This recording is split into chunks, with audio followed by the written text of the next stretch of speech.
Hello, അപ്പോൾ എല്ലാവർക്കും സുഖമല്ലേ? നമ്മൾ കുറേ ആയി ലോങ് വീഡിയോസൊക്കെ ഇടണമെന്ന് വിചാരിക്കുന്നു, പക്ഷെ എന്തോ പറ്റാറില്ല. പ്രധാന കാരണം മടിയാണ്. അപ്പോൾ ഇന്ന് എന്തായാലും ഒരു ഡേ ഇൻ മൈ ലൈഫ് എടുത്തേക്കാമെന്ന് വിചാരിച്ചു. Sorry guys, day in my ലൈഫല്ല, ഡേ ഇൻ അവർ ലൈഫാണ് ഇന്ന് നിങ്ങൾ കാണാൻ പോകുന്നത്. അപ്പോൾ കുറേ ദിവസമായി ഞങ്ങൾ അമ്പലത്തിലോട്ടൊക്കെ പോകണമെന്ന് വിചാരിക്കുന്നു, പക്ഷെ പറ്റാറില്ല. അതുകൊണ്ട് ഇന്ന് എന്തായാലും പോകാമെന്ന് വിചാരിച്ചു. പക്ഷെ എന്താ ചെയ്യുക, നമ്മുടെ സാർ എഴുന്നേറ്റിട്ടില്ല. ഷാരു സാർ എഴുന്നേറ്റിട്ടുണ്ടായിരുന്നില്ല. പുള്ളി ഇപ്പം ലേറ്റായിട്ടാണ് ഉറങ്ങുന്നത്. 1 മണി 2 മണിയൊക്കെ ആവുന്നുണ്ട്. അതുകൊണ്ട് രാവിലെ എഴുന്നേൽക്കാനും ലേറ്റ് ആവുന്നുണ്ട്. അതുകൊണ്ട് തന്നെ അനിയത്തിനെയും കൂട്ടി പോകാമെന്ന് വിചാരിച്ചു. ഞങ്ങൾ ഇന്ന് പുട്ടോത്ത് വിഷ്ണു ക്ഷേത്രത്തിലാണ് പോയിട്ടുണ്ടായിരുന്നത്.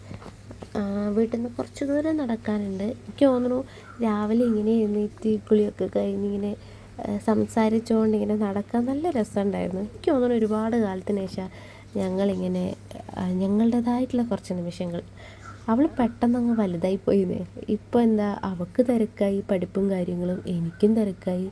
ഞങ്ങൾക്കായിട്ടൊരു ക്വാളിറ്റി ടൈമൊന്നും ഇപ്പം അങ്ങനെ കിട്ടാറില്ല. അപ്പോൾ ഈ കിട്ടിയ സമയം ഞങ്ങൾ മാക്സിമം മുതലെടുത്തു കേട്ടോ. കുറച്ച് വഴിപാടും കാര്യങ്ങളൊക്കെ ചെയ്യാനുണ്ടായിരുന്നേ. അപ്പോൾ അതുകൊണ്ട് തന്നെ അതൊക്കെ ഞങ്ങൾ വേഗം തന്നെ വഴിപാടും കാര്യങ്ങളൊക്കെ ഞങ്ങൾ റെസീറ്റാക്കി ചെയ്തു. എന്താണെന്നറിയില്ല, ഒരുപാട് സന്തോഷമുള്ളത് കൊണ്ടാന്ന് തോന്നുന്നു. ഇന്ന് ഭഗവാനെ കാണാനും ഒരു പ്രത്യേക സൗന്ദര്യം തോന്നി. ഞാനത് നോക്കി ഇങ്ങനെ ചിരിക്കുന്ന പോലത്തെ ഒരു ഫീലായിരുന്നു ഞങ്ങൾക്ക് രണ്ടാക്കും. വരുന്ന വഴിക്ക് ഞങ്ങൾക്ക് കുറച്ച് സാധനങ്ങളൊക്കെ വാങ്ങാണ്ടായിരുന്നു. അപ്പോൾ ഞങ്ങൾ പീടികയിലൊക്കെ പോയി. അപ്പോഴാണ് അവിടെ ഞാൻ ബരടിയിൽ മിച്ചർ മുട്ടായി കണ്ടത്. പിന്നെ നോസ്റ്റും അടിച്ച് ഗൈസ് ഞാൻ ഒരു 3-4 വാങ്ങിച്ചു. വരുന്ന വഴിക്ക് ഞങ്ങളിങ്ങനെ മിച്ചർ മുട്ടായി തിന്ന കഥയൊക്കെ പറഞ്ഞുകൊണ്ട് നടക്കുമായിരുന്നു. തിരിച്ച് വീട്ടിലെത്തുമ്പോഴേക്കും അമ്മ നല്ല നെയ്പ്പത്തിരിയും ചെറുപയർ കറിയൊക്കെ ഉണ്ടാക്കി വെച്ചിട്ടുണ്ടായിരുന്നു. പിന്നെ ഒന്നും നോക്കിയില്ല, നല്ല വിശപ്പുണ്ടായിരുന്നു. വേഗം ഫുഡ് എടുത്ത് കഴിച്ചു. ഞങ്ങൾ വരുന്നേയും കാത്ത് പാവൻ്റെ കുട്ടി കോനാ തന്നെ ഇരിപ്പുണ്ടായിരുന്നു. അമ്മയോടുള്ള സ്നേഹം കൊണ്ടൊന്നല്ല, അമ്മേൻ്റെ കയ്യിലുള്ള കവറിനോടുള്ള സ്നേഹം കൊണ്ടായിരുന്നു. അപ്പോഴേക്കും നമ്മുടെ കുട്ടിപ്പട്ടാളമൊക്കെ എത്തിയിട്ടുണ്ടായിരുന്നു.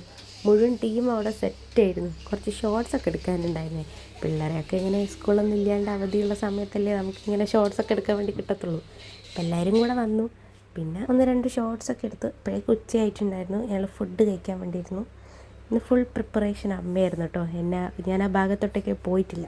ഷാരുവിന് ഞങ്ങൾ ഫുഡ് വായിൽ വെച്ച് കൊടുക്കുന്നതിനേക്കാളും ഇഷ്ടം അവനെ തന്നെത്താൻ കഴിക്കുന്നത് കാണാനാണ്.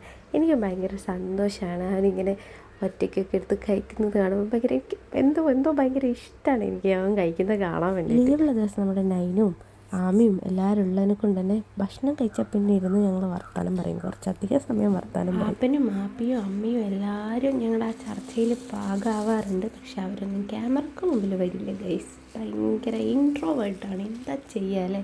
ഇത് നോക്കിയേ, വൈകുന്നേരം ഞാൻ മുറ്റടിക്കാൻ നിന്നപ്പോൾ എനിക്ക് സഹായിക്കാൻ വേണ്ടിയിട്ടേ എൻ്റെ മോൻ എത്ര ശുഷ്കാന്തിയോട് കൂടിയിട്ടാണ് വന്നേന്ന് നോക്കിയേ. അപ്പോൾ ഇതൊക്കെയാണ് നമ്മുടെ ഇന്നത്തെ ഒരു ദിവസം എന്ന് പറയുന്നത്. ബാക്കി എനിക്ക് ഷൂട്ട് ചെയ്യാൻ പറ്റിയിട്ടുണ്ടായിരുന്നില്ല. ഇറാൻ ഇസ്രായേൽ യുദ്ധം നടക്കുന്നതുകൊണ്ട് തന്നെ ഗൾഫ് രാജ്യങ്ങളിലെല്ലാം സൈറൺ മുഴങ്ങിയിട്ടുണ്ടായിരുന്നില്ലേ. അപ്പോൾ കുഞ്ഞിൻ്റെ അച്ഛൻ ബഹ്റൈനിലാണ് ഉണ്ടായിരുന്നത്. അവിടെയും അന്ന് ഭയങ്കര പ്രശ്നങ്ങളായിരുന്നു. അപ്പോൾ എന്താ അവസ്ഥ എന്നൊന്നും അറിയുന്നുണ്ടായിരുന്നില്ലല്ലോ. ഭയങ്കര ടെൻഷനിലായിരുന്നു. ഇപ്പോൾ കുഴപ്പമില്ല, സേഫാണ്.